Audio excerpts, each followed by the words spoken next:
Happy Monday. Thank you for joining me for this week's Weekly Wisdom.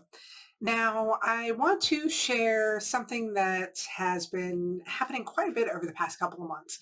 Y'all know I have different topics that I speak about, and one of my most popular topics right now is called Control Your Chaos. And it's all about the intersection between time management and energy management, what they mean, and how you do both of them at the same time to get the results that you're looking for. Now, I happen to be facilitating this with a group of about 50 individuals, and we got to this one section that really landed hard for them. And I figure if it's landed hard for them, then it's probably a message that we all needed to hear. So we were talking about resilience. What is resilience? Why is it important? What do we think about when we think about resilience? And we got to the section of self-care. Now, many of us have a love-hate relationship with self-care, right? We know that we need to take care of ourselves. We know that we need to lean in. We know that we need to do all of these things. But when it comes down to it, many times we feel a little bit selfish for doing it. Sometimes we feel a lot selfish for doing it. And I got to this section where it was the 3 myths of self-care. As I was talking through these myths, you could see that those that were in attendance were having visceral reactions to what we were talking about. There were some tears on some side, others you could, like they were leaning back because it was such a strong reaction to this. And so I wanted to share those 3 myths of self-care now. The first myth of self-care is that we have to earn the right to self-care. I have to earn the right to do all of these things. When I clean the house, I write the report, I take care of the kids, I do all of the things. If I have any time left over, then I'll use that for self-care. You do not have to earn self-care. Self-care allows you to take care of yourself so that you can take care of others.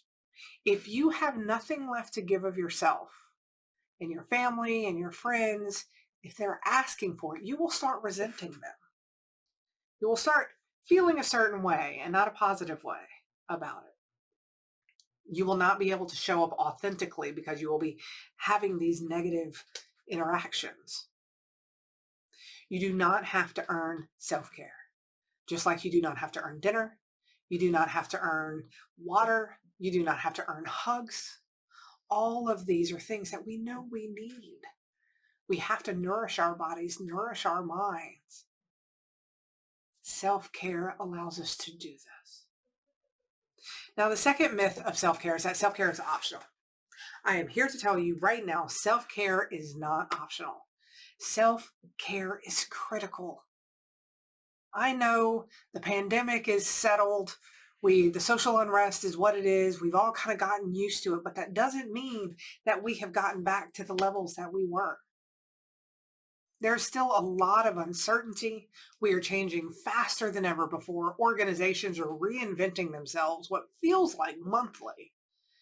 And just about the time you get settled and the world stops moving, everything shifts again and something else happens. Self-care allows us to be resilient so that we can lean in when these changes occur. Not if, when. Self-care is not optional, it is required. Now, the third myth is that practicing self-care means choosing yourself over others. This is certainly not the case. I think about my daughter, whom y'all know, I adore her. She's amazing.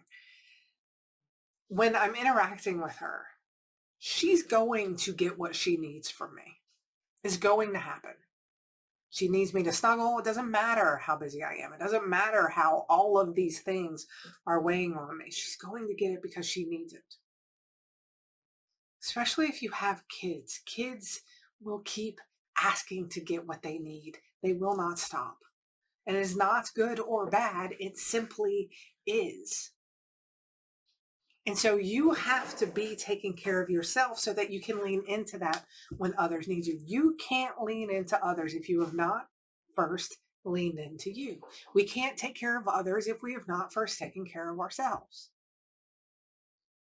Self-care is not selfish. It allows you to show up the best version of yourself for those that rely on you.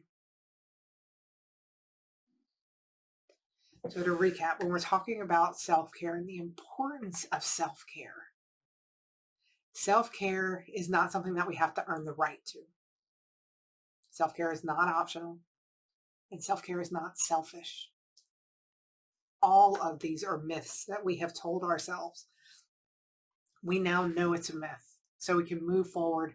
We can do better. Thank you for joining me for this week's Weekly Wisdom.